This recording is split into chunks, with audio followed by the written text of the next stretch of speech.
Episode 9 Gaming Part 2. While this is still on my mind, I wanted to get into a little bit more about the gaming stuff. Um, Such a sad thing. I've played games for most of my life. I've played like the old school RuneScape back in the day. I've played Super Nintendo. I played Game Boy when it first came out, the big square Game Boy.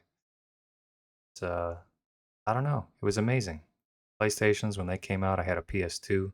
I didn't have a PS1, but I had some of the stuff here and there. I've played on Xbox. I've played a lot of console games. I got into Call of Duty for a while. I've done quite a few different areas of gaming. Not so much Madden. I wasn't a big sports guy, but I have played Madden and got its charm to it. But again, you look at some of these older games, specifically like in the Madden genre. Look at like Blitz. There was a football game called Blitz where you could put in a cheat code to be in a hot dog outfit, so your character would automatically swap to wearing a hot dog costume. And that was the funniest thing. It was so ridiculous to play multiplayer on that. Have, two hot dog suits combating each other. Just the funniest thing. Like, and it's a football game still. So like you get to play the game you like, but it's funny. And just seeing the replays and the dumb stuff that would happen made it amazing. There was an old hockey game, I think, for Sega, and it was a similar thing. They had this hockey game where you could end up in fights. You could hit people so hard they get knocked over the or whatever you call it. That stuff was like so awesome because it was chaotic and it was a little bit random and it was funny. It's the same stuff that kind of you see a little bit of that same charm with like Goat Simulator. It's got like a ridiculous level to it where you're just like, this is stuff that you wouldn't have imagined happening. It's amazing. It makes it fun. And that's what all old gaming used to have. It used to have a sense of fun, a little bit chaotic, and it was just like it was wild. It wasn't something where you're like, I know exactly what's going to happen. And I think that was one of the biggest draws to Bethesda as a game development company. They did stuff where the physics would break and then they just left it. And it was funny. You get all these funny videos and situations that would happen. And you're like, it's a one in a million chance, but I got caught on a rock and suddenly it broke my leg off and the graphics are glitching all out of control. And it'd be like a weird scenario and you'd record it and be like, oh man, I got to show somebody this. And yeah, it's what made the games amazing. Is that every once in a while you'd see something new and like unbelievable. Same thing with Grand Theft Auto. You were getting all these weird situations where you'd be trying to make some crazy theme stunt jump, and something strange might happen. Like you run into a helicopter in the air, and you're like, "Oh, geez, I didn't think that would happen."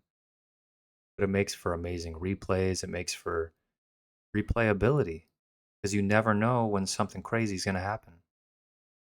I think a lot of the games now are starting to lose that because they keep trying to figure out how to monetize it, not how to make a cool game loop that could have amazing new things happen. And it's like people want to play for the amazing stories, the amazing things that are going on. That's why Minecraft blew up. Minecraft was like the same thing. You could build anything and there was no limit to it. It was just, yeah, build sky high. I mean, obviously there's limits because the game can only be so big, but just the idea that you could do so many things. Think, oh man, what if I fill this with dynamite and you blow it all up? And you're like, oh, okay, that's what happens. Now we know. And that's part of the magic of video games. I remember in VR, I've done some amazing, weird things that I would normally think of. I went into a tornado.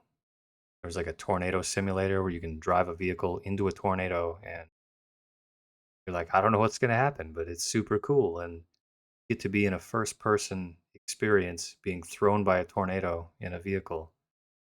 I'm like, you wouldn't do that in real life. That's something you can't experience, but it's something amazing to be able to experience in a video game. It's the same thing with like Grand Theft Auto. It's like I'm never gonna ride a dirt bike off an office building just to see what happens. But in a video game, I'm like, heck yeah, great, perfect. So I think that's what draws people to the world of video games, doing amazing things that they couldn't normally do. I would never want to be in a video game and be like, let me wash the dishes in a video game. And that's all it's about. And there's nothing that can happen. That would be the most boring, mindless game. And that's like where gaming is going, to this weird space of like, let's make these, I don't know, simulators. And it's like, it's relaxing. And like, yeah, I guess a little bit. You know what relaxing is? Maybe like taking a walk somewhere. It's also relaxing and it's free. Doesn't charge me for microtransactions and things like that. But people do the trucking simulator and the farming simulator. And I'm like, okay, there's some coolness to that. Like the trucking simulator, you get funny occurrences. You might get into an accident. But if you were taking it seriously and really trying to be as close to a realistic trucker as possible, I feel like you'd be bored out of your mind. And I think people play it for the draw of like it has other stuff going on. Maybe they like the environment, but then it becomes more of an immersive escapism than a video game. And that's okay too, but we have to acknowledge what it is. You don't go in there for gaming, you go in there for relaxing and to escape your reality. So it's a different experience altogether. But anyways, gaming like Zombies Ate My Neighbors, like Legend of Dragoon, all these like old school games way back. Even the original Nier, like nobody knew about that. Nier Automata came out. That's the only one people heard about. There was a game before that, and then they re-released it and changed it a little bit. It was okay, but the original was just amazing. Play it for the first time. Anyways, games now, they don't look for stuff like that. They're so hyper focused on how do we build a highly monetizable business model in a game. And I think Fortnite did it so well that every other game is just like, how do we do a Fortnite system? So they're trying to put like the battle passes and everything. They're trying to like just over monetize it so heavily to where it's not even fun. You look at the game and you're like, I don't want to spend money today. It's like, why would I play that? So weird. I remember Rocket League. When that came out, it was like super awesome. People were like, oh man, it's super fun. You can hop in with friends. You just do whatever. You're flying around hitting a soccer ball. It was chaos. It was chaos with orchestrated point system, and nobody really cared who won. It was just fun to play. And they had competitive modes and stuff. And yeah, you could get better at it, but it just got out of hand at some point. And it used to be they had these boxes you could get, and you open them up, you get stuff in them. They're loot crates. A lot of games did loot crates different ways. But what they tried to do is they were like, let's start charging for the keys for the loot crates. So you get the loot crates, then you got to pay to open them. And then, a dollar a piece or something for a key. And you were getting cool stuff. And every once in a while, people are like, yeah, I'll throw a couple bucks on there and open a couple crates and just see what stuff I get. Upgrade my car with some new tech stuff. And now it's like $20 to open a loot crate.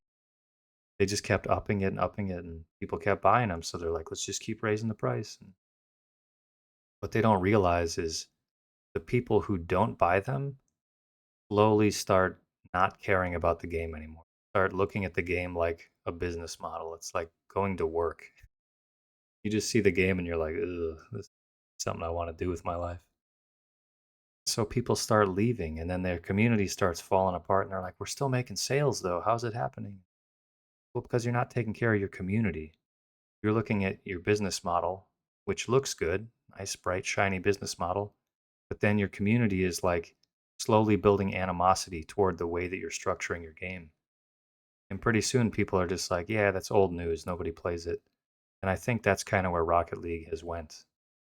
Gotten to this point of like, just like, I don't know, it's disgusting to look at. It's like, I don't want to play that. Like, and I've seen my friends play it recently, but I haven't played it in quite some time.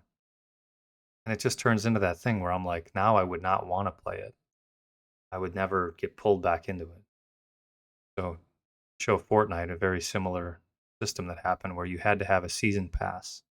And if you don't have it, you can still get some stuff, but they just kept constricting that more and more until it's like, well, you just really don't play unless you have a season pass. That's how so many games want to get. They want to get to where you're not paying them money regularly. You just don't get to play the game. And I think it's I don't know, it's counterproductive in the long run, but they just see it as a business model again. They're like, "How much money can we milk from our community before the game falls apart?" And so you're getting these games that are coming in, they're doing, like, beta release and, like, their pre-release thing, they sell it, they sell 10,000 copies, then they duct tape some stuff onto it. They grab an outsourcing company and they say, "Can you guys build another level or whatever we do?" And they just slap it in the game and say, "Okay, we did more."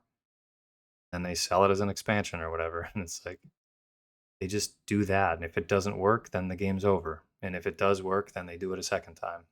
Or outsourcing, bring it in. I think that's how, Pokemon has sustained so long. That and they have their cards, obviously. They're buying card packs, and I think they have good intentions somewhere in there sometimes, but the business model thing just floods everything. It becomes their only focus. They're just, like, zoned in on only making money, and they lose that aspect of games are supposed to be fun. You're seeing a lot of games now where they're fun to play, but they have to be quick to make because a AAA company doesn't wanna make a fun game. They wanna make lucrative game. They wanna make a game that people are spending money on regularly. I don't know. I'm hoping that we see a big shift toward indie gaming. For that to happen, people need to support indie developers as much as possible. We need to be building indie studios regularly.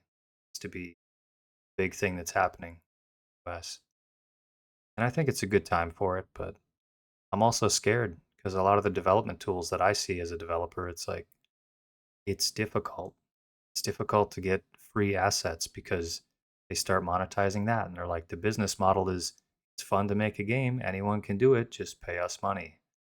And then you go into the marketplace and everything is 10 bucks here, 20 bucks here, this pack for 120 and if you go in there with $1,000, you can buy all kinds of beautiful amazing things, but you don't necessarily know how to put them together unless you're experienced. And if you have that kind of money as like a development studio, that's easy. It's easy to do. Now, if you go in there with a $20,000 budget, you can buy top end stuff and you can probably contact some of the people for custom work as well.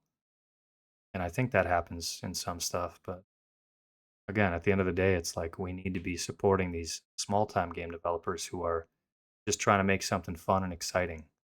And as soon as they start monetizing and they start saying, let's put microtransactions, just have to dump them and just say, nope, no more. But yeah, it's going to take that because gaming is just shifting into this weird business model. It's just that's all anyone thinks of with that. And it shouldn't be that for games. It should be having fun. It should be spending time with your friends. It should be something where you go to relax at the end of the day. People used to play, I don't know, 8 hours on Halo. There were no microtransactions. It was just have fun. Just load in, do the thing. That's it. Pick your loadout, you go in there, you have fun. That was massive. And they did it all without any microtransactions or milking their community to death.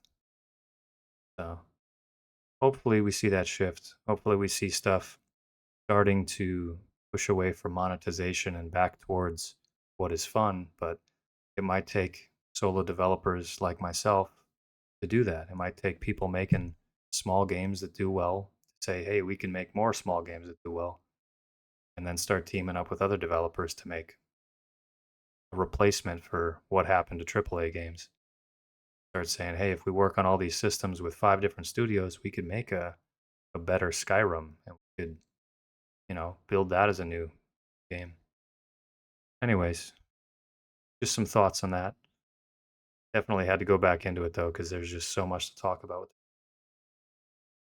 Would love to hear your guys' thoughts on that too. Yeah. Until next time.